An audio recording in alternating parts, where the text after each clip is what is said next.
tonight. After more than a decade away, America is welcoming back Paul McCartney.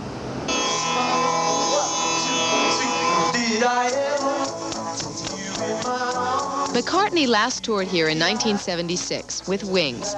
10 years before that, in San Francisco, the Beatles gave their last public performance amid swooning crowds of adolescent girls.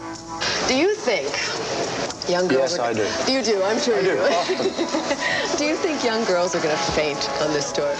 I don't really think so, no. But, you know, you never know your luck.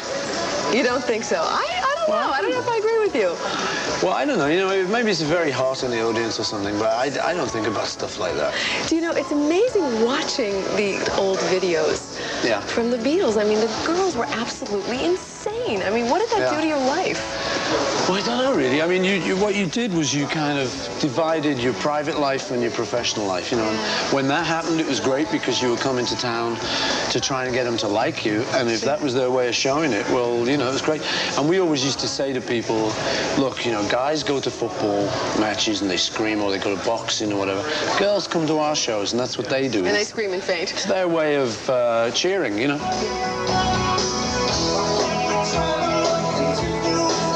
McCartney's been playing since 1956, when he first teamed up with John Lennon and the Quarrymen. So after more than 30 years, he says he's learned to separate his music from the rest of his life, something that was hard to do when the Beatles were a full-time cultural phenomenon.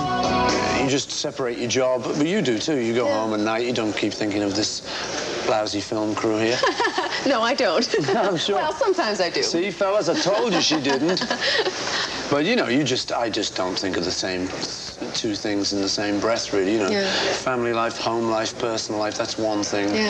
And then your work is another thing, you know.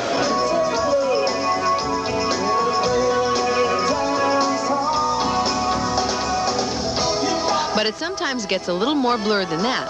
McCartney's wife of 20 years, Linda, is part of his touring band, and they're accompanied on tour by all 3 of their children. A lot of people wouldn't want to do it, you know, they feel that it's a problem for the kids.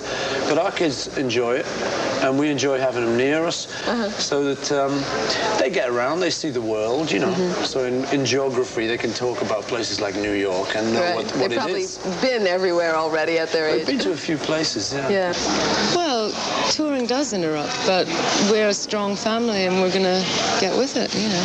Because Paul's a performer, he's got to perform, really. For the better part of 3 decades, McCartney has been one of the most creative forces in music, and certainly one of the most successful. And after all that time, he still hasn't lost the interest or the imagination to continue creating. It really happens the same way it's always happened. You know, you get some kind of an idea, maybe for a song or something. And if it really goes well, you develop it. You know, you get and make a record of it, then go on tour. I just like the idea of what I do. You know, I like this profession kind of thing, if you can call it that, which you can. Sure you can. And, you know, I like what I do, probably like you. You know, it's a good job. It's a buzz. It beats working for a living. Absolutely. So, you know, what's the complaint? And I enjoy it. I feel very good doing it. And it doesn't feel like hard work.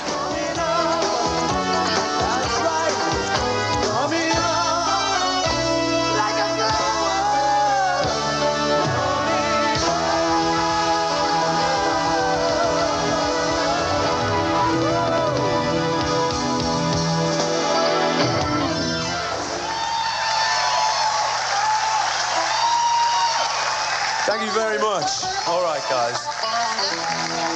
Thank you.